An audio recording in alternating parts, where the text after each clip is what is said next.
Hi Gina. Hi Ione. Hi everyone. I'm Gina, the senior editor of Polyester. And I'm Ione, the founding editor-in-chief of Polyester, and this is the Polyester Podcast, a feminist pop culture podcast dissecting the discourse on a weekly basis. Before we start, we've just relaunched our membership platform to include loads of new perks, including exclusive podcast-centered ones. We're now offering exclusive video episodes, secret mini episodes, and even episodes centered on what you want us to talk about across different tier options. Go check it out at the link in our description. And if you haven't yet, please make sure to like, rate, subscribe, and review. Do we have any reviews, Ione? We do. Angel emoji. I've been listening for a while, but I've really loved the past few episodes. Thank you for all your hard work and generous thinking. P.S. Didion of the Valleys made me cry laughing. That's about Gina's book episode. 5 stars from Ambient Trumbling. And then, thank you. Thank you. And then on Spotify, we have Olivia, who says, as someone who works a full-time job and grows flowers to create bouquets, you can indeed make having a full-time career and create beautiful things. Fantastic dialogue this week. Thank you, Olivia. And then Jade Zybon said, fantastic episode as always from a fellow insomniac, which is very kind. Thank you, Jade. What are we talking about, Gina? Well, we're doing kind of like a summary episode of the last week because there was just too many different prongs, I think, to talk about. So we wanted to talk about all of them. Too many things, but not enough for a full episode of any of them. But enough for us to have a good kiki. Oh, don't say kiki. Oh my God. A little kiki. I feel like I'm on the edge. So we're going to talk about, in no particular order, Katy Perry in space, AI dolls, and Aimee Lou Wood. That's it. That sums it up. Oh, it feels this week just feels awful. Yeah, it's very dystopian kind of week for news and also historical events, I guess. What do you mean historical events? Because it is kind of a historical event that all those women have gone up to space. Right, okay. So look, Katy Perry went to space.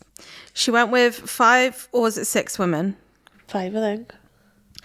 And they are... There's CBS... So Perry was accompanied by CBS Mornings co-host Gayle King, journalist Lauren Sanchez. Is she a journalist? Jeff Bezos' wife. Jeff Bezos' wife, so I doubt she's journaling very much anymore. Aerosmith engineer Aisha Bow, activist Amanda Newgan, and film producer Kerry Ann Flynn. What films has she produced? Don't worry, we don't actually need to know. So they went up, the whole trip, like up, space, down, was 11 minutes long. A lot of people, there's a lot of furore in the lead up. Everyone thought they were all going to die like the submersible. Is that what it's called? Yeah. The submersible that had all the billionaires in a few years ago. This is essentially just like a PR stunt for Amazon, and it's heinous. Heinous? Yeah, it's fucked up. And wait, back to your point. I don't think it is a historical event because, so everyone's like, wow, women in space. But I think it will still be in a history book. Yeah, it'll be in a history book as the beginning of loads of really fucked up things that happened to try to get us to space. I'm not saying it's positive. Like that dog that died. Don't think about that all the time. So sad. It's really devilish. But it's the first time that an all-female crew has gone to space since 1963. Who fucking cares? People who love timelines care. It's the shit they show you in school. No one's going to show, like, our children's children. And then Katy Perry went to space for 11 minutes and released the set list for the fucking tour she's doing, but no one could read it because the camera wasn't high enough quality. And also, so they went up, and how long were they up for? It was like... They were actually in space for 4 minutes, which is crazy, because I thought they went up, were in space for 11 minutes, come back down, but the 11 minutes was the entire trip. So they were only actually in the orbit bit for 4 minutes. I'd have a mental breakdown. Why? Do you think they had to pass psychology tests? Because I'm sorry. No, because they paid for it. You're a normal human being, and you just suddenly get to go to space for 4 minutes. You'd come back to Earth and, like, lose all sense of reality. I think so. Why? I think I'd be chilling. Oh I think I understand the gravitas of the situation and the scale of it all. Well, I don't think it's possible to. Well, that's kind of like what Katy Perry's been saying. Like, she's been like, I want to do this because, like, I want to widen my horizons, and I think it's really important for humanity and stuff, and for, like, my understanding of the world. Well, it's not, is it? It's not important. Why does Katy Perry need an extended understanding of the world? So she can make more bangers. But didn't they stare at the camera and say take up space?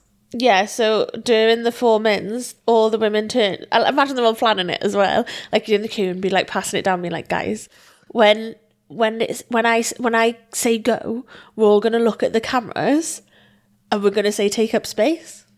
But yeah, they all turned and went, take up space. I think people need more shame. Plus, I'm not being funny. It's one thing that if you're a person that's gone to space for work or on your own merit, but this is just a publicity stunt. Like, they've done nothing to allow them, like, to make them feel like they've earned the right to go to space. Well, that's what the whole thing is, isn't it? That's what Amazon are flogging now for space tourism. So it's not like you have to be going to further mankind. So it's kind of funny that, like, all the women who've gone on have been Well, like, no, exactly. I'm going on to further It's a confused mankind. message. Like, I would have preferred. So Chris and Khloe Kardashian Jenner were sitting watching it come back. Yeah. I prefer to have seen all the Kardashians in space. I mean, it's not an unachievable dream. I'm sure it's going to happen in our lifetime. I know it's not unachievable, but I would have preferred this one to be that. Okay. Because then you'd know it was just a stupid fucking thing. Well, yeah, I think it's kind of, like you said, like, the messaging is mixed. Like, the legitimacy of what they're doing is trying to be, like, given this, what's the word? Like, Gravitas. yeah, gravitas, when really it's just, like, the same as getting a PJ. And then, yeah, because also, yeah, so they're using this because there's this whole, like, privatized space race going on where, like, all the billionaires are trying to fight to see who can do a holiday in space first. What? Holiday in space is crazy. Well, that is what it is. It made me think of that Disney show, Lloyd in Space. Well, I don't know what that is. Yeah. Deep cut. But it was basically saying that to make it a viable business. So then Gayle King, she came back and responded to the criticism and was like, well, why don't you go into space and then tell me if you think it's a pointless exercise? You can. He's trying to do it so you can all go to space, like Daddy Bezos. But the thing is, and I've seen some people being like, yeah, but it's still cool that anyone can go to space. It's not anyone, is it? It's $200. It costs. They've got a deposit down on the website at the moment for either 150 or 200k. It's $150K for a deposit. It doesn't disclose how much it's actually going to be. And then someone's done the maths and is like, to make it a viable trip, each person would have to spend $500,000. Yeah. So none of us are going to go to space. Because can't afford it. Yeah. Yeah, it's literally just for the elite. And if you're listening to this and could afford to go to space, become a mummy. Become more than that. Fucking become like my grandma. Adopt me now. Yeah, I think it's very, like, uncanny valley vibes. And she kept being like, I'm doing this. Katy Perry kept being like, I'm doing this for my daughter. She took, like, a daisy up and, like, flashed it at the camera. I'm not exaggerating when I say literally all Katy Perry did for that 4 minutes she was up there is look in the camera and do, like, different things. Yeah, she went looking at the globe, the stars. And then apparently when they sat down and were all going back, she sang What a Wonderful World. That is funny. It's not funny. It's the least funny thing. But she's not doing it to be funny. She's doing it to be earnest. Like, when she licked the ground after. I know, but... And also, not to be... Well, let's just get this out there. I don't think they went. Why not? I just don't think they did. I think it's AI. Like a simulator. Mm-hmm. I don't think they went at all. It doesn't look real. Plus, if you're actually out there, I think you have to be so heartless and, like, so self-minded that if you go to space and you have 4 minutes to look at space, you spend it looking in a camera and throwing a star with your set list on it. It was a butterfly, but yeah. I don't give a fuck what it was. I genuinely couldn't give less of a shit. It's fucking crazy. Yeah, so I don't think they went. B, I think also it's more likely... This is actually crazy. I don't believe it. But don't you think it's more likely that before we have space tourism, what they're actually going to do is just all, like, leave Earth because of climate change? Who's that? The billionaires. I think it's a bit different being able to be in a rocket performance to like colonizing a planet. Well, like, yeah, I know this, but it's all just leading up to it, isn't it? And they're trying to distract us, being like, oh, you're going to go to space for 4 minutes one day. It's like, well, no, what if the ozone layer's fried? Also, you never hear about the ozone layer anymore. I know. I've thought, what's happening up here? What the hell is happening with the ozone layer? On like a granular level as well, it said that in the research that how sustainable is Blue Origin's Not New sustainable. Shepard Obviously not. Space Flight by Jasmine Jessen for Sustainability magazine, and the stat was soot from rockets in the upper atmosphere has a warming effect on the planet 500 times greater than when released by aeroplanes. Exactly. So, and they keep throwing out terms like circularity in space and like reusable space, because normally like the rocket will break on impact, so it can't be reused. And I'm just a bit like, sorry, don't we have bigger problems? Like, maybe this could have flown 15 years ago as like a fun little thing that celebs are doing. Yeah, but I've had enough of it. Well, whenever space travel's going on, I'm like, we don't know what's in the ocean. That's true, we don't. I think everyone should be dedicated to that. But they I don't know why I've gone full tin hat. I was about to say, well, they probably do know and they just don't want to tell us. That they're either populating planets or they're going to populate the ocean. Yeah, either way, exactly. we're left on land to fry. Yeah, exactly. They're going to make that underwater city. Atlantis? Yeah. Well, I think it's and then already it'll be been like made. Bioshock. Be Atlantis 2. Is that the game? Yeah, your favourite. I do like that game, yeah. I think we've exhausted the Katy Perry and space topic. The thing I do respect about Katy Perry is her commitment to just being a cunt. Did you read one of the quotes that she says as well? She's like, it made me laugh loads. She's like, she said she was eager to go on this trip in order to teach her 4-year-old daughter Daisy that anyone can achieve their dreams. And then what she says, in quotes, in the Pitchfork article, which is called "In Space No One Can Hear You, Girl Boss," they quote her anyway. She didn't say this directly. What do you mean? Did she say it or not? She said it. She didn't say it to Pitchfork. Okay. Pitchfork have quoted her, and she said, anyone can achieve their dreams, no matter your background, your ethnicity, your economic situation, or your education level.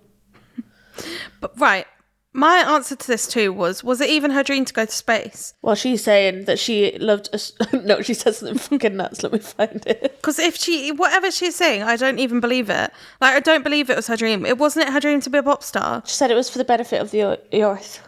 She said, this is for the benefit of the earth. And she said... Space travel is something Katy Perry has apparently wanted to do for decades, and she's always been interested in astrology, astronomy, astrophysics, and Pythagoras.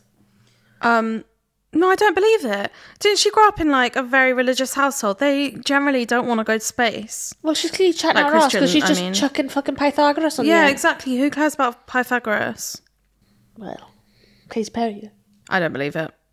Anyway, AI dolls. See, this is the thing. We're fried. We're so fried. We are undoubtedly in the worst dimension. Let's take a break. We're back from the break, ready to dig into the AI dolls of it all. So I'm sure you've seen. If anyone's listening that says straight on wants to actually draw a picture of me and Gina as dolls, it's something I would like to see. Yes, I'm not going to use AI though. I've seen loads of artists making them, but yeah. To rewind, people, if you haven't seen it, I'm sure you have. People are using AI, specifically ChatGPT, to make these like blister pack dolls of themselves, where it'll be like a doll that looks like them that's been like created from feeding ChatGPT pictures of themselves. Then it'll also have like accessories, kind of like, you know, like when you get a Barbie doll or you get Bratz, and it comes with like specific themed set accessories. And then there'll be things like a laptop, a martini, a jar of olives, and like a dog. And people will be like, wow, so me. And then I found out, I was watching the TikTok that's in the research, there's like how to make the ChatGPT doll. And I don't know why, but in my head it was like, oh, it'll probably like analyze your Instagram and like guess your vibe and then make it. You have to feed all that stuff in, which is like so...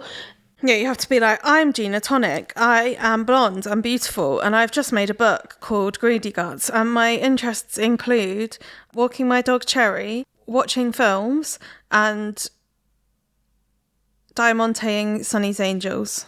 Yeah, exactly. And it would have, you have to put in things being like, I'm quite tall, I've got giant tits, my hair is shoulder length, and I've got blue eyes. Like, it has to be so specific for AI to work, which is always something that I'm like... Isn't it meant to be better? Yeah, how is that better than actually just working out for yourself? But it's also, there's just something so deeply cringe about writing out that paragraph about yourself. Also, and also redoing it. Sorry, you go. Also having to like redo it as well, because everyone knows like your first take on AI isn't like right. So then they'd be like, redo it again, but make my dog have 1 year down and 1 year up. And also give her a pink collar. Also make the bliss pack pink and make the font more swirly. Like, why are you sitting around doing that? Also, it's just a massive exercise in data collection by AI people about AI by AI companies. So you're just feeding all your info to AI. And yeah, arguably lots of that information is going to be on Instagram anyway. But I'm sure these are the people, like, for example, the SAG union posted like a doll version of the SAG union. It's like, you just went on strike against AI use for ages. Like, what? For ages. Do you just care? For ages. Do you just not care now? The police did it. Yeah, Staffordshire police did it, and it was like 2 police officers with like handcuffs, a fucking, what's it called? Taser, a baton, a walkie-talkie, a siren. But then, they're really ugly and they don't even look like dolls. They just look like AI shite. B, some of them that people have done themselves are so boring. So it's like, for example, for you, I did just pick boring things, to be fair. But it's like, someone will be like, PR girly doll, and it'll be like a laptop, a coffee cup. It's like chart, a pie chart. Or like growth. Like growth with an upward stick symbol. Oh my God. Like, I just bear. It just really reminds me of, remember, like on Facebook where they used to have like generative quizzes. So like you'd put in. Oh yeah, it's definitely just our versions of like which Friends character are you, or like one affirmation that will help you with your day, like stuff that mums post all the time. Yeah, it'll be like, what is your future going to look like? It'd be like, you've got 55 kids if you live in a shed. And it's exactly the same as what we used to do in school. Like, what's it called when you do the spiral? Oh yeah, what, like the different personality types? No, the like house thing. What house thing? Like when you'd, oh my God, what's it called? That like you do a spiral and then you say stop and then you count the layers and then you go round the square and like work up. Be like, when you grow up, you're going to be married to. No, I have no idea. I'm really sorry. I've never done this before. You dare? I'll tell you after. I'll Google it. I'll put it into the WhatsApp chat as well. Put it in the WhatsApp chat. We can all do it for each other. But it's just that, like, people love like. That's what's kind of cute about those things, and kind of like about the Facebook thing was like you just didn't know what was going to come out of it, and that's kind of like why people share it, because you'd be like, oh, that's people so funny. People love to feel seen. People love to feel seen, so that's why the AI thing is so baffling, because it's like you're just seeing yourself, like you've created this thing that is entirely based on what you fed it. It's not like speculative in any way, or like something that you can even just like laugh at, because it's so self-centered and self-absorbed that you've had to like analyze yourself and put it down to 5 accessories, and one of them's a fucking Birkenstock clog. Wow, no one else wears them. Why is that a defining part of your character? And then you're going on Tinder and having your bio being like, everyone's so boring on you. Like, if I hear about pineapple on pizza again, I'll scream. It's the same thing. It is the same thing. You're doing exactly the same thing, and while you're at it, you're also killing the planet. Well, no, exactly. It was saying that like the power required to source these dolls is the equivalent of like the power it takes to power 116 countries. Like, can we just think for a second? Your day might feel like 20 seconds a bit fun. Also, you're killing so many fishes. You're killing all the fish. I don't know what episode I said that on, but it's become a mainstay of the polyester studio that whenever we bring up AI, we're like, stop killing the fishes. Think of the also, fishes. Just the normalisation of people using it. Like, I don't know. No, 100% the normalisation of people using it. It's making me feel like a troglodyte. You're allowed to say troglodyte now. I don't know. But you've said it now. But I think... Yeah, I think you are. That's the thing, though. It's got to be like an across the state boycott on it. Like across the state? Across the board. Boycott on it. Like the fucking SAG one. Like, you understand that it's wrong to use this for writing, but you think it's fine to use it for art, and the art is making dolls. And then people are like... oh, well, what if instead of doing that, you just spent the time and the effort on drawing yourself as a doll or commissioning a doll? Yeah, commissioning. Imagine if everyone started drawing themselves as dolls and posting it. Would love. It would be cute, but crazy thing to do. Remember when Nicki Minaj shared like a bit of fan art? She got to be like, this is dog shit. Yeah, I think... there's just so much wrong with it that you're like... Everyone's boomerifying themselves. And there's no point where I've looked at someone's AI-generated doll and been like, wow, I'm really glad that I've seen that today. Like, it's so self-absorbed to the point where you're like, I need to make this and then I need to post it. Like, who's actually enjoying that you've made? No, I know. And in We Live in Hell Part 3... The third issue that we've been stumbling against this week has been a feud between two of our fave girls. Sarah Sherman Squam and Aimee Lou Wood. But also, it was SNL, not necessarily Sarah. And it's not really them two that are having beef because they've clearly talked about it and resolved it. So do you want to explain? Yeah, so on Saturday, the last week's Saturday, but if you're listening to us the Saturday before, on SNL they did a spoof of the White Lotus called the White Porters, and it's the regular cast kind of like re-envisioning the characters of the newest season of White Lotus as members of the US government. So there's Trump playing Jason Isaacs' character as like a guy who's like just like fucked up his life and lost his family, the whole money, but the Trump dupe is like fucked up the US economy and isn't trying not to tell anyone because it's really embarrassing. Melania's re-envisioned as his wife, the like southern beautiful Parker Posey, who's like acting really oblivious. And then the two sons are Trump's two sons, and then it's John Hamm is playing Walton Goggins' character, which is the Kennedy. Oh, it's so confusing. I know, it's so hard because I don't know anything about It's like a character playing the character. John Hamm is playing... It's an actor playing a character. No, it's a Trump played by an actor based on a character. Yeah. So then Walton Goggins is playing the Kennedy that's the health secretary as Walton Goggins, and he's just obviously moving mad, like he's got like a syringe full of measles, and he's like running around, and he runs into Sarah Sherman impersonating Aimee Lou Wood. They talk for a minute about eradicating fluoride from the water, and then Aimee Lou Wood, who's being impersonated by Sarah Sherman, who is wearing Austin Powers teeth, shouts monkey. Yeah, and it's like fluoride in the water. Yeah. And then Amy posted being like, oh, I don't think it was funny. It was mean. Yeah, this was mean. It wasn't like very like intelligent joke. I think the sketch was smart until it just got to that point where clearly the punchline is that I'm stupid and I've got ugly teeth. Yeah. And then there was like everyone jumped at the chance to defend Amy, like was saying that this was like a massive step forward for like a celebrity, especially a female celebrity, to stand up for herself and be like, look, I don't appreciate this. SNL then apologized directly to Amy. Sarah sent Amy flowers. Amy was papped in the street crying about it. Then she did a story being like, well, it was framed as if she was crying about it. Then she had to do another story to be like, I wasn't crying about that. Like, can we give this a rest now? And it just kind of blew up into this massive debate about like impressionists,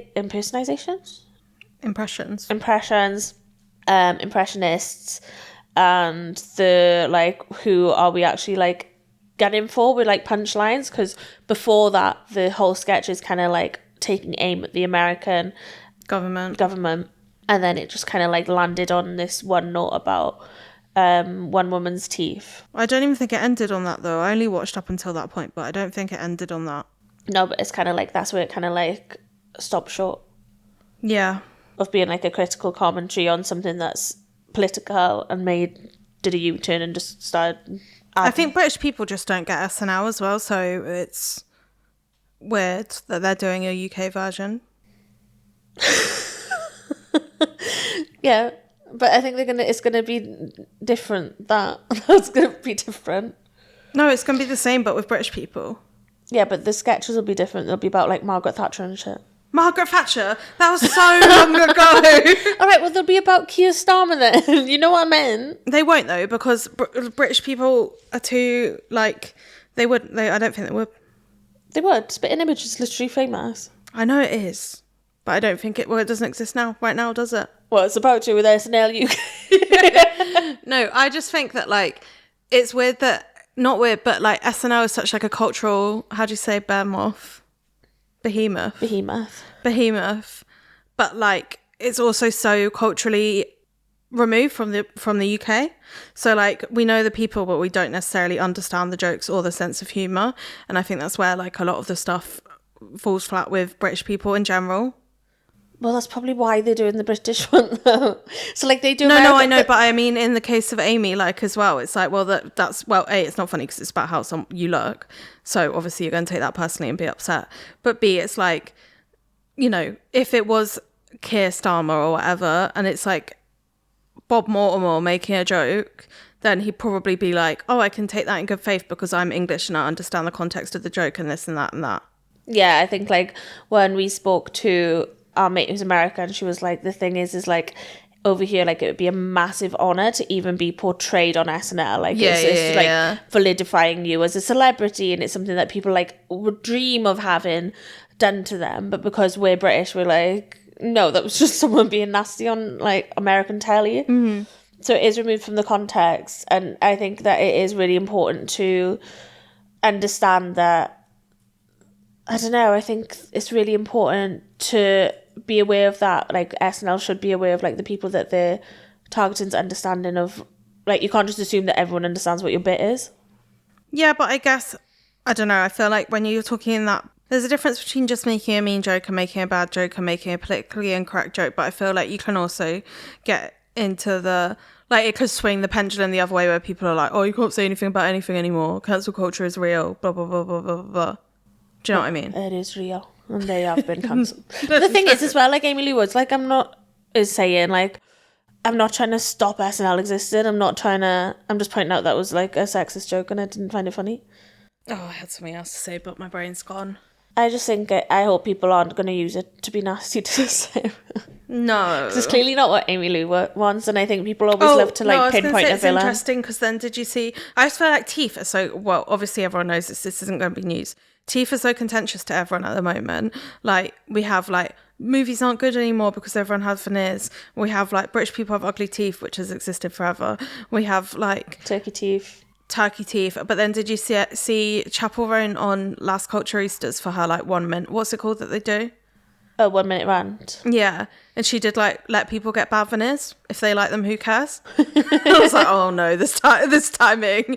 Like, Chapel knows just how to get into the heat of a storm without even realising it. I know, bless her, they will have recorded that like 3 months ago. I'm not saying Aimee has veneers, by the way, but as in, it's like a 1 minute rant where she's like, people should get bad veneers if they want. They've saved up, like, 20 grand to get veneers, had every tooth ripped out of their mouth. Like, don't be mean if they look weird. Don't be mean if their voice has changed. Don't be mean if, like, their mouth looks different. But also, just let people have bad teeth anyway. Let people have ugly teeth. They're not even ugly going on like this. And I was like, oh, someone's going to twist this. Imagine being the person who's doing the social media for Last Culture, like, so they would be like, fucking yeah, the time was so long. But I agree with Chapel, to be honest. No, I do agree too. It's just like, but again, it's like that we talk about all the time with beauty standards in that. It's like with veneers, we're fine with it as long as they're unclockable. So it becomes like a class issue. Yeah, exactly, because the cheap option's really busted most of the time. Yeah, exactly. And with that. Yeah, we'll see you next week. Thank you, Gina. Thank you, Ione. Thank you to Charlotte for sound teching and Olivia for editing and Zakia for the research. Bye. Bye.